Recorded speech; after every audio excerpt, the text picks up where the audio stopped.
Chapter 10. Parshurama's Discomfiture. Having thus safely handed back to Dashratha at Mithila the princes entrusted to him in Ayodhya, and after attending the wedding celebrations, Vishwamitra took leave of the two kings and went to Himalaya. In the story of Rama, Vishwamitra has no further part. Vishwamitra may be said to be the foundation of the grand temple of Rama's story. After Rama's wedding in Mithila, we do not see him again. It should be noted that characters who play a leading role in one canto of Valmiki almost fade out in subsequent cantos. Vishwamitra, who dominates the Balakanda, does not appear again. Similarly, Kekai and Guha are prominent only in Ayodhya Kanda. The same thing can be said of Bharata, whom we do not come across in the chapters intervening between the Chitrakuta meeting and Rama's return to Ayodhya. The poet hardly brings Bharata before our eyes during the period of Rama's distress. The characters in Valmiki Ramayana, unlike those in the Mahabharata and in ordinary plays and novels, do not present themselves off and on. Critics should bear this general characteristic of Valmiki's epic in mind.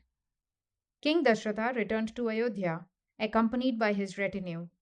On the way, there were bad omens, and anxious Dashratha asked Vashishta what they portended. Vashishta replied that there was no need to be alarmed, for though the birds in the air indicated approaching trouble, the animals on the land promised a happy consummation. As Dashratha and Vashishta were thus conversing, there broke out a great storm.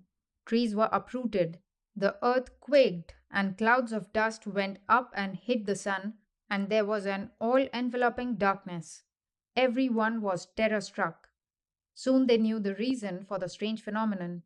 There stood before them the awe inspiring figure Parshurama, the sworn enemy of Kshatriyas, with a bow on one shoulder and a battle axe on the other, and with an arrow shining like lightning in his hand. Terrible in appearance, with his matted locks gathered overhead, he looked like Rudra exulting in the destruction of Tripura. His face emitted flame like radiance. The son of sage Jamadagni struck terror among Kshatriyas, many generations of whom he had annihilated. Wherever he went, he was preceded by storm and earthquake, and the Kshatriya race trembled in fear. The Brahmanas in Dashratha's retinue said to one another, because his father was killed by a king, Parshurama took a vow to destroy the Kshatriya race. We dared to hope that his vengeful wrath had been quenched in the blood of the innumerable kings he has slain. Has he again started his cruel campaign? However, they honored him with the customary offering of water. After receiving it, Parshurama addressed himself to Rama. Son of Dashratha, I have heard of your prowess. I was somewhat surprised to learn that you strung the bow in King Janaka's court, and that you drew the string till the bow broke. Here is my bow, equal in all respects to the one that you broke. This is the bow of Vishnu, which was entrusted to my father. If you are able to string this bow, you will be worthy of my battle. Dashratha was perturbed at this turn of events, and he begged that his son Rama should be spared the trial. He said to Parshurama, You are a Brahmana. We have heard that, satiated with your revenge, you have gone back to tapas as becomes your order, in pursuance of your plighted word to Indra, after giving away the earth you had conquered to Kashyapa. Is it proper that you should break your vow and seek to injure a prince of tender years who has done you no wrong, and who is dearer to us than life? Parshurama heard him unmoved without so much as looking at him, and addressed himself solely to Rama, as though the others did not exist. Vishwakarma originally made two exactly similar bows. One of them was given to Rudra and the other to Vishnu. This is the one given to Vishnu. What you are said to have strung and bent to breaking point was Shiva's bow. See if you can string this bow of Vishnu, and if you do, it will be proof of your skill and strength, and I will then honor you by fighting with you. Parshurama spoke in a loud and arrogant tone. To him, Rama replied in courteous manner, yet in firm tones. Son of Jamadagni, you have been vengeful because your father was killed by a king.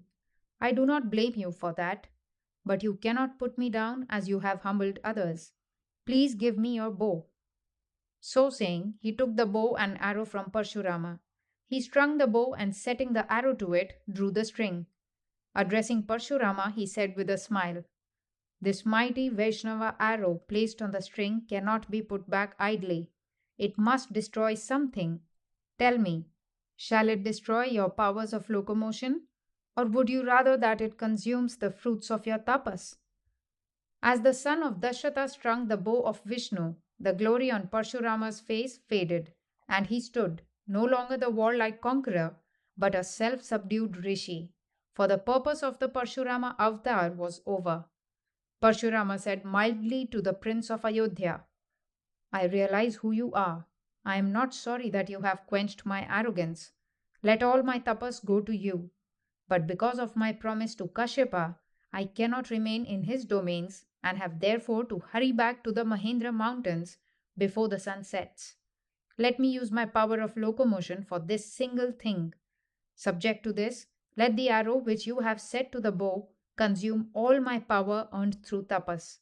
So saying, Parshurama went in reverent circumambulation round the prince and departed.